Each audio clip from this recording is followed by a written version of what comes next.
All right. Welcome, everyone. We're the Plant-Based Treaty Initiative. We're happy to have you here at our final press conference. I'd like to introduce to you my colleagues, Aprajita from India, Lana from Brazil, and Hoshimi from Japan. Lana is representing ProVeg here. Thank you so much for coming and supporting us. Our press conference today is on we just want to sum up COP27 and ask the question, did COP27 address the cow in the room? Did the conference talk about animal agriculture as being one of the main drivers of climate and ecological breakdown? Prajita, what are your thoughts on this conference, and maybe you can tell us a little bit about your personal experiences. Thank you, Max. So this was my first COP, and it was really, really overwhelming for me, seeing like too many things happening around, and also it is good to meet a lot of people around the world and showing their concerns about climate crisis, fixing the planet, and all. So, but at the end, I was just thinking that we shouldn't have COP anymore, and because we had so many COPs, and we are still talking about 1.5 degree, and it's going to be 2 degrees soon. It should be obsolete, so we need to think about it, and we should not be looking forward to next COPs. And if we do, then we are not gaining anything from just doing COPs back to back.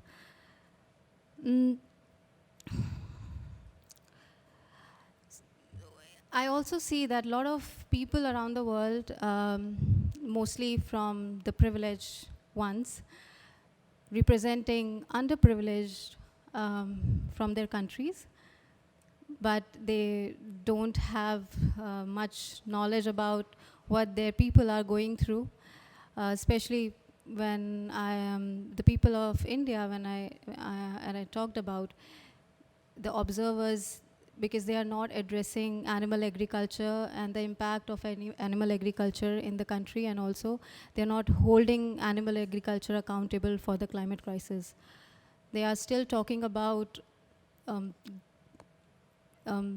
growing meat production and milk production in the country, where we have a lot of crisis of water scarcity, and people who suffer due to natural calamities.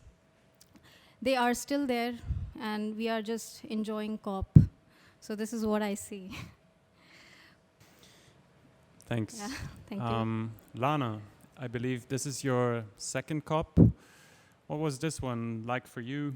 And do you think that the cow in the room was being addressed properly?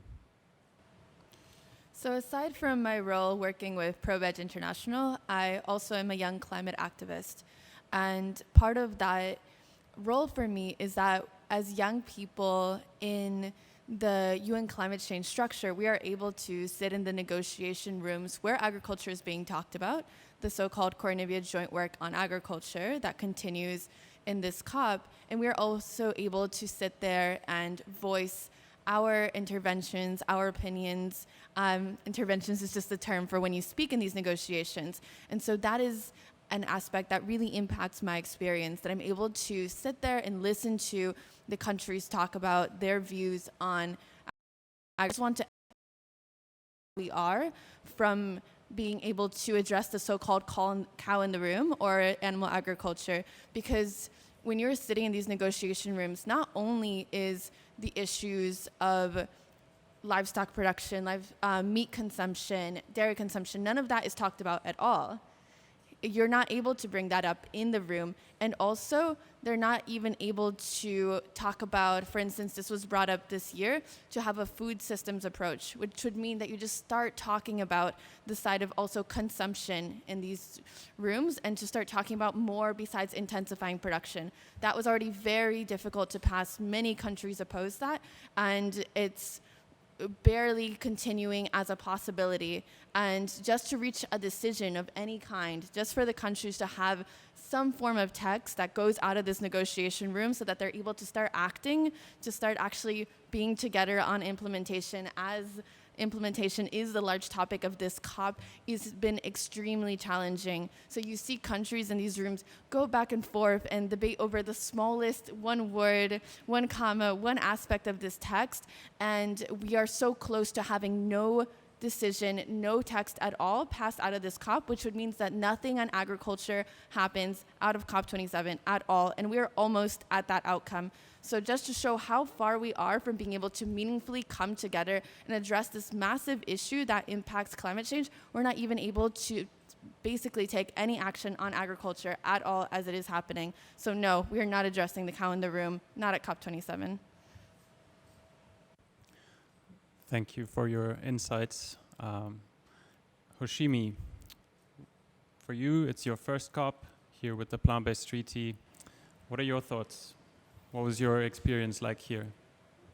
So yes, it's also my first COP, and so Lana was speaking on the level of world leaders, and from my personal experience being here talking to all the participants, I totally agree with Lana with the fact that maybe we have mentioned the cow in the room, but we witnessed side events where they were talking about expanding animal agriculture as a solution to solve the climate crisis when we should be stopping it, and which is completely, we're going the opposite direction, and I thought it was just absolutely absurd. And the first thing you notice when you walk into the through the entrance is the smell of dead animals. Just, it's disgusting, and it's just, I just thought it was like a complete joke. We're here for a climate conference, and what are we doing? Like, it just shows that, like, the level of how serious we're taking this climate issue.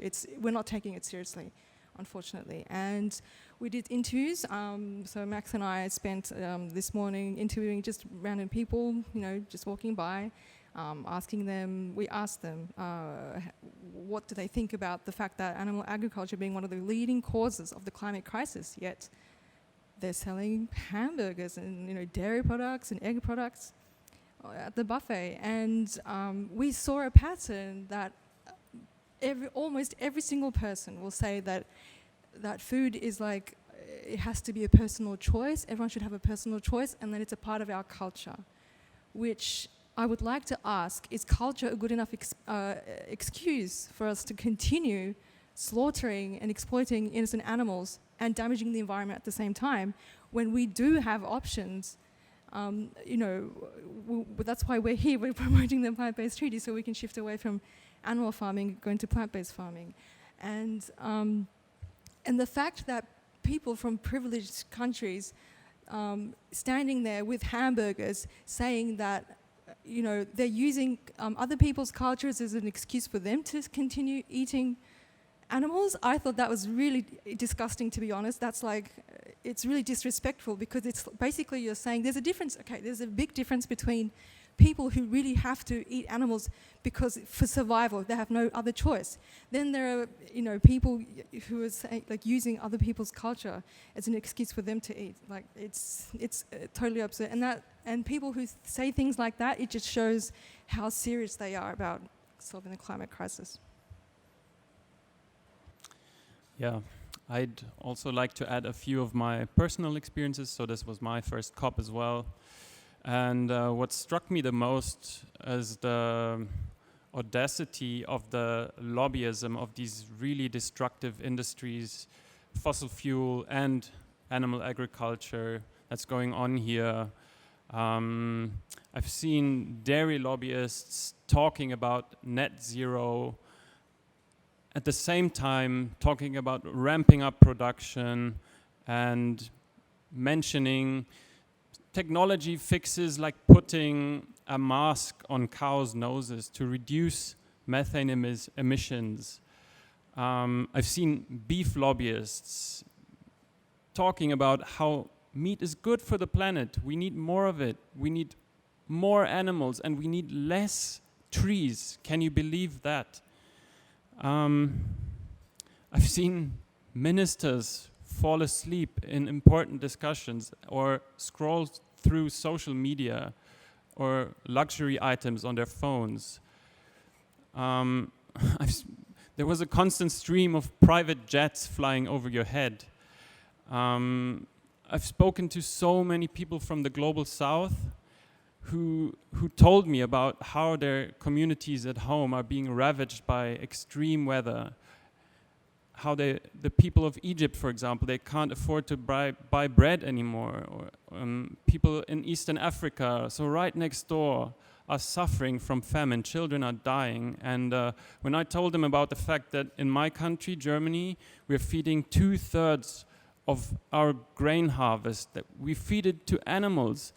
This is a crime against humanity. When we're talking about food security, we have to address this issue. We can't stay silent on it any longer. Yeah, and I've seen politicians like Franz Timmermans or John Kerry yesterday at the methane ministry high-fiving themselves next to a dairy lobbyist who was talking about the same technology fixes for the methane emergency that I was talking about earlier. They were smiling, laughing, talking about non-binding agreements, how we should have more countries join in, but never addressing the root causes, that the real solutions like radically reducing the number of animals that we use in agriculture, or financing plant-based alternatives to meat and dairy. The Boston Consulting Group brought out a study this summer, Food for Thought, where they were very clear that the most climate-friendly investment you can make is plant-based alternatives to these really climate-damaging products. So yeah, this sounds all really dismal and disappointing, but for me there's also been a lot of hope. I've seen the amazing people from the Pacific Island nations fighting for their homes and their families, and people from all over the global south demanding debt cancellation, which is such a crucial tool.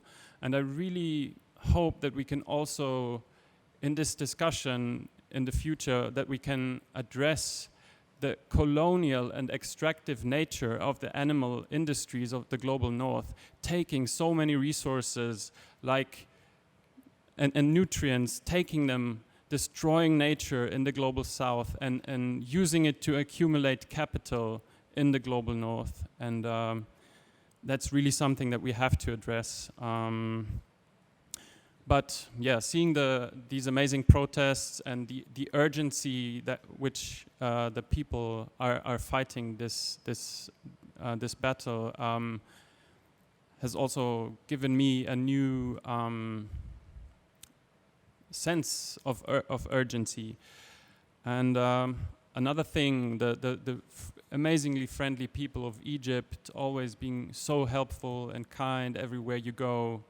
And we gave out free food in the green zone. The people were super happy to learn more about plant-based diets, obviously, because they know they feel the effects of our destructive food system firsthand. Yes, and for example, also I've learned about investment funds that want to end factory farming. This is their number one goal. Or I've learned about technologies like precision fermentation that can produce animal meat 40,000 times more efficiently than an animal. So this gives me a lot of hope. And yeah, what are your thoughts? Any hopeful? Are you also drawing some hope from this event? Well, There were some vegan options. I think that is the hope I saw. Because earlier, I think people were not even addressing vegan food, availability of vegan food at the COP. So there were like some of them, but I'm hoping maybe at the next COP, people would take it seriously and they will not just enjoy COP, coming from around the world, networking and enjoying, hey, we'll meet at the other COPs, something like that. So this should not happen. This is like a very serious thing. And we need to understand that people who are dying, like still dying due to a lot of problems, due to climate crisis, and we are standing in a queue. It will soon happen to us as well. So it's just take this really, really seriously. So yeah.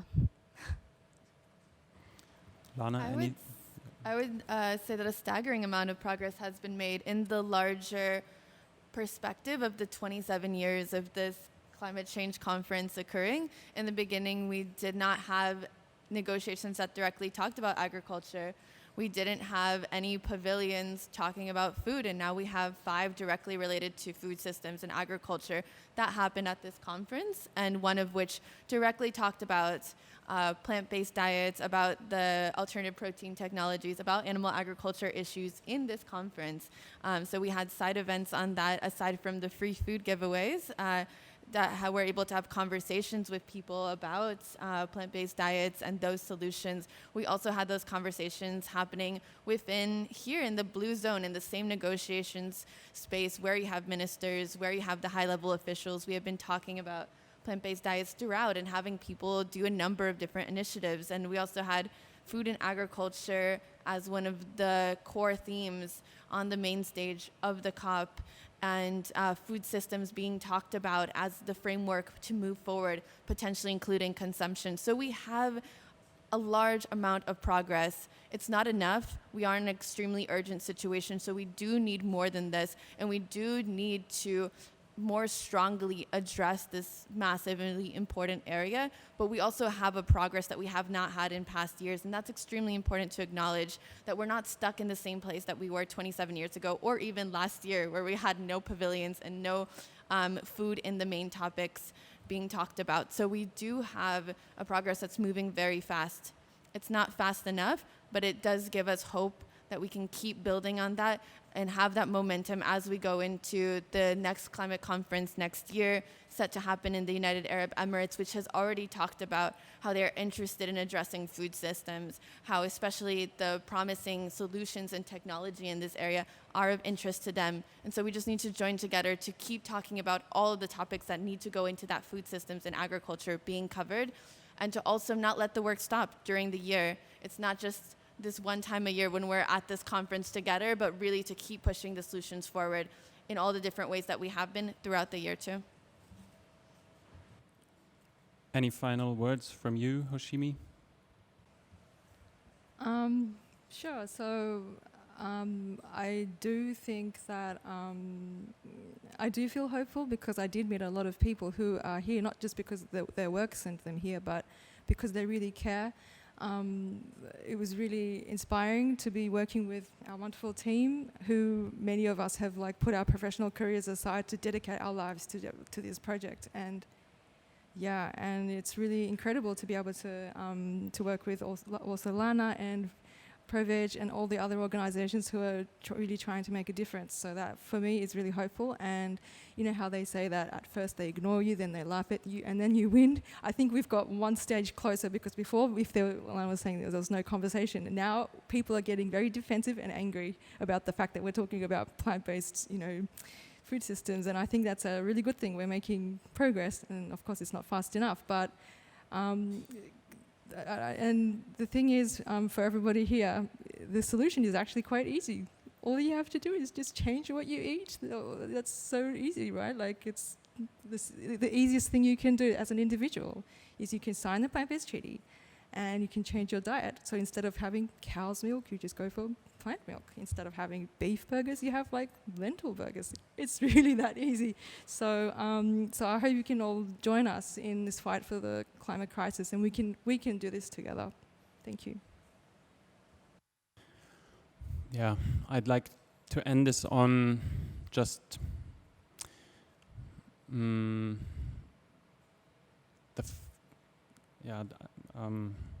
our planet is dying. That's we can see it, and 1.5 is virtually dead, and it's going to get much, much worse if we keep on ignoring animal agriculture and the destructive effects it has. It's breaking planetary boundaries left and right. We can't afford to waste all the potential that we have for rewilding land, drawing down carbon, creating more resilient and biodiverse ecosystems. So let's talk about it in the coming year up to COP28, and let's make this a top priority. Thank you. Any questions?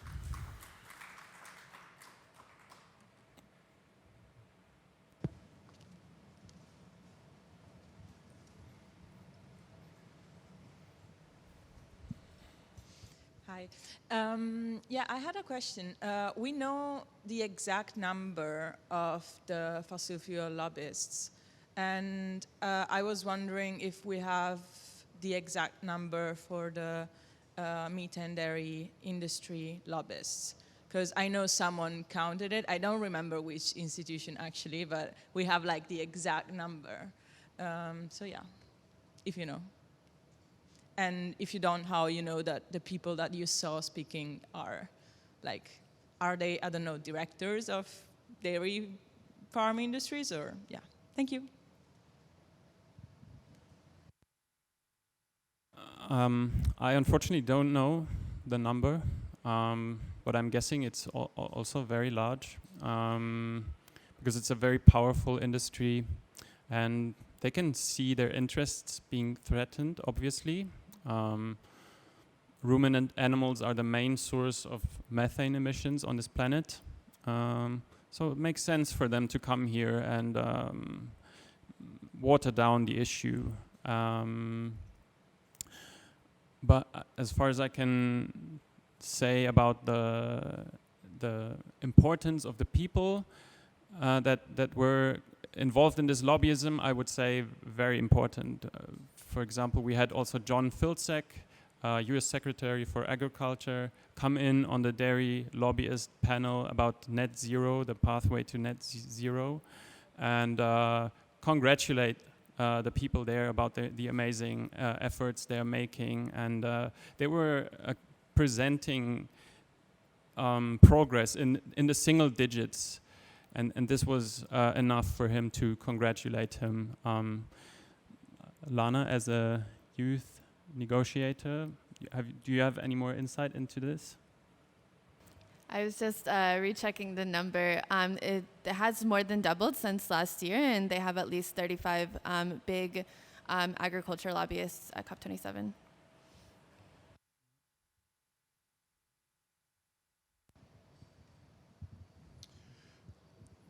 The largest emitter of methane is agriculture, not fossil fuel. And I'm concerned that we're not doing enough in either sector. The third largest is waste management. And we are not doing nearly enough in any of these sectors to mitigate and capture and reuse methane. Do you have any suggestions on a solution?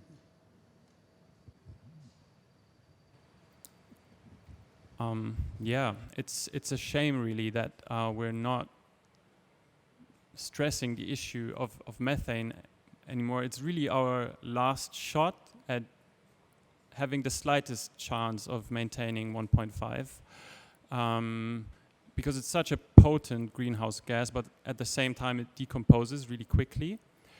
I would say the solutions are very easy. Reduce the number of ruminant animals on this planet, and bail farmers out. They can be the leading figures in the fight against the climate crisis and the biodiversity crisis, because they have control over the land, and the land use change currently is 3/4 of it is due to animal agriculture. And we need to stop this. We need to reverse it, rewild, and draw down carbon and drastically reduce the numbers of animals used in agriculture. So this is our only shot. Is that good for you?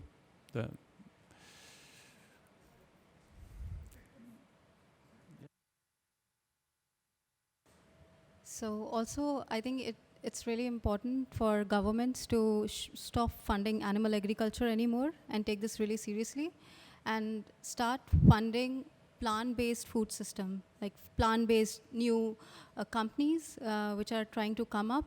And I have seen in my country that the taxes are on plant-based milk, which should not, it shouldn't be there. And dairy industry, it's tax-free. So government is trying to support people who are coming from the backwards of our country, but they are not addressing that it is not good for them for long run.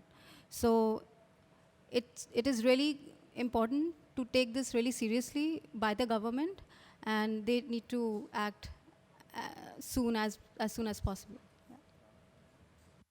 I'm really glad you mentioned how agriculture is the largest contributor to methane, because I think the first step is to start having a larger conversation about methane and agriculture, because I've seen over again in the Global Methane Pledge, in the Methane Moment Pavilion last year, that agriculture was not being talked about sufficiently where we are highlighting methane. So I think the first step is to go into any room where they're talking about methane and say, you need to cover agriculture. It is the largest contributor, and it's unacceptable that that isn't the main focus when you have a methane pledge or a methane pavilion. Yes, a very large contributor. Thank you so much. Thanks. We're out of time. Thank you so much for attending.